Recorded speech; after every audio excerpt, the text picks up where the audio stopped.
defendant has elected, and I will disclose it, to file a civil claim as against me and a slew of other parties. Oh yeah, in that regard, Your Honor, Many of those, do not interrupt me. State your name. Daniel McGoo. All right. What are we doing on this today?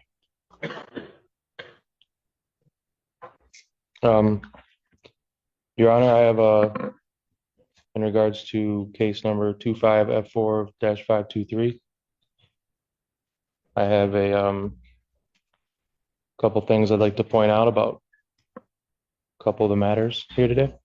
Go ahead. In regards to count 3, MCL 750197, lawfully detained or imprisoned in jail or confinement.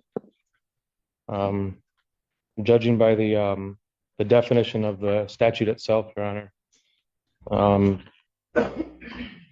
it compels us to conclude that one has to be lawfully imprisoned or in jail.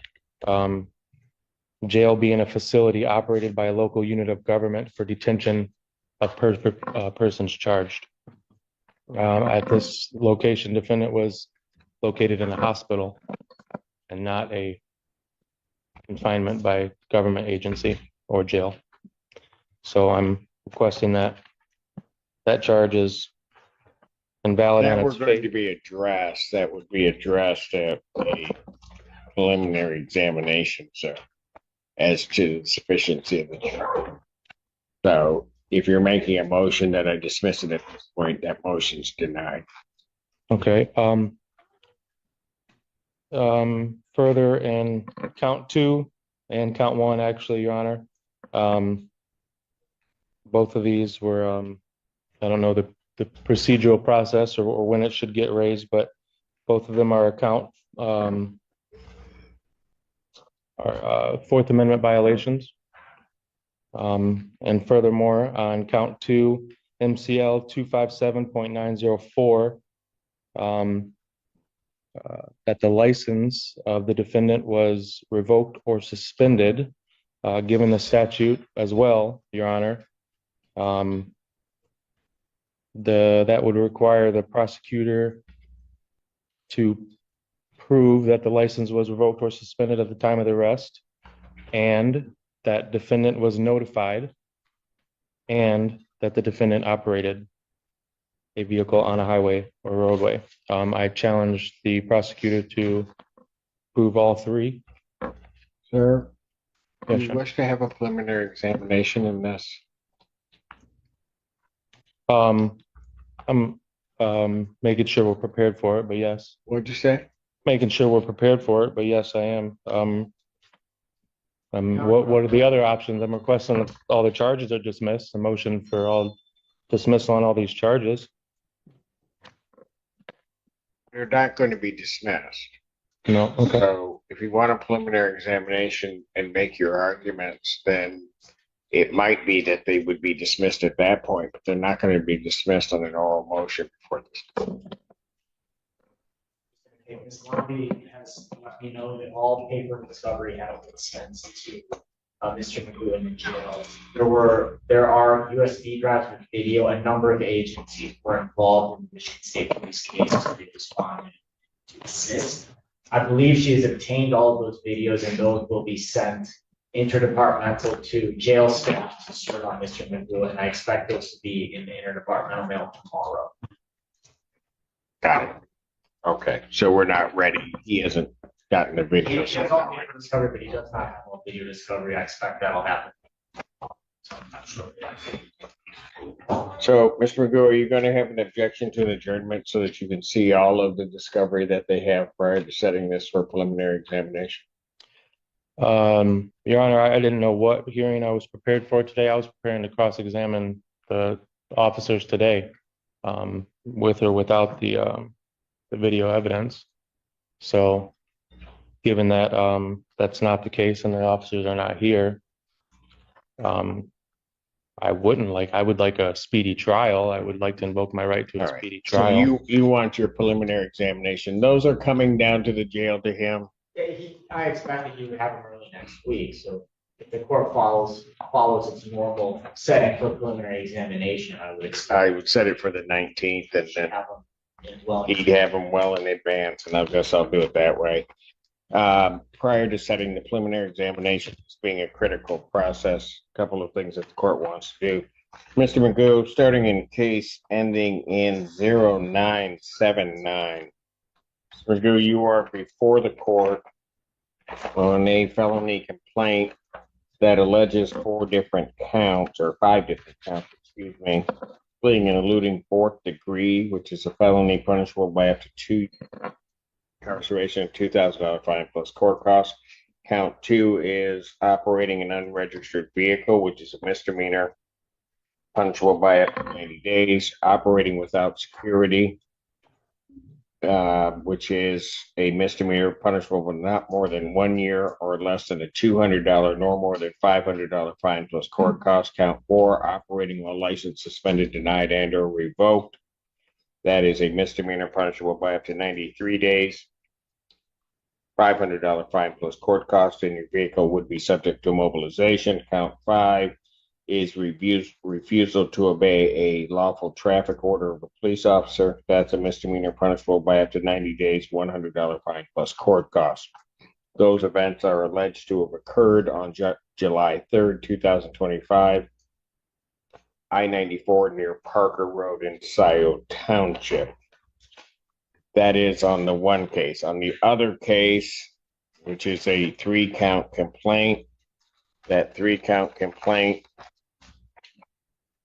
alleges that on March 27, 2024, location of Dexter near Arcona in the city of Milan, Washtenaw County, state of Michigan, that you did operate a motor vehicle while intoxicated. That's a misdemeanor, punishable by up to 93 days, $500 fine plus court costs. There is, however, a third offense notice which transforms this into a felony charge. It's punishable by up to $500 to $5,000 fine plus court costs, 1 to 5 years in jail, probation with 30 days or 1 year in jail, or at least 48 hours to be served consecutively, and 60 to 180 days community service, any rehabilitative programs the court deems necessary. Court could order you to pay the cost of the prosecution, plus the cost of any emergency governmental services, and your vehicle would be subject to mobilization. Count 2 is operating while your driver's license was suspended, denied, and or revoked. That's a misdemeanor, punishable by up to 93 days in jail, $500 fine plus court costs. Count 3 is lawful escape from custody, or escape from lawful custody, excuse me. That's a misdemeanor, punishable by up to 1 year, $1,000 fine plus court costs. Mr. McGoo, yeah, I would just ask, do you still wish on representing yourself, sir? Your Honor, I will. I have requested assistance given that I am incarcerated and I have no way to. Do you wish to be represented by an attorney, sir? I would like legal assistance. What do you mean by that? Would you like to be Well, represented by? I've called the Well, Mr. prosecutor. McGoo, we go through this every time. So here's what I'm going to do. I'm going to advise you that. Watch this carefully. After spending much of the case representing himself, the defendant finally asks for legal assistance that can be a major turning point. Criminal procedure is incredibly technical, and even confident self-represented litigants often discover that navigating felony charges without counsel is far harder than it first appears. There are great perils in representing oneself. I've told you about that before on numerous occasions. That I would treat you the same as I would treat anybody else. You would have to know the Michigan court rules. You'd have to know courtroom procedure, and that you would be treated the same, not any more favorably, not any worse, as you would go through these proceedings. If you wish to represent yourself, you may proceed with the court's admonishment. I've advised you as to the penalty, the charges, the maximum penalties. I will now ask you the question, and I'm not going to just keep going around and around in circles when I ask you this question. Do you wish to be represented by counsel? If you wish to be represented by counsel, this court will ensure that counsel is appointed to represent If, you. if That is a yes or no. I would like legal assistance, yes, Your Honor. I'm going to take that as your request for counsel, is how I'm going to take that. And so these two cases now become public defender cases. Thank you, Judge. Torture Feaster, Assistant Public Defender on behalf of the defendant. I believe Your Honor has already agreed to set it for examination. He's asked for examination in the case, and so I will set these for preliminary examination. Okay. Well, Your Honor, I would ask, given that one of these cases, in regards to the March 27, 2024 case, there is an undue delay. It's been over, I think, 390 some days since the warrant was requested, and this triggers due process violations under U.S. versus Levasco, People versus Bassard, People versus Rosengreen, and procedural unfairness, Sixth Amendment violations, and I do request that the prosecutor provide provide information in regards to the three-pronged test under People versus Hernandez. One of them, first test being the explanation for the undue delay for 390 some days. The second part of that test being to prove that the delay was not deliberate. And then the third part of the delay or the prong test is to make sure that there was no undue burden on or prejudice on the defendant.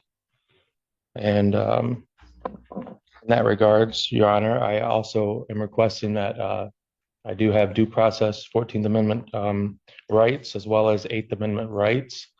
And a lot of these are facially invalid. A lot of these charges are facially invalid. And I'm just requesting that the court grant a personal reconnaissance on my behalf.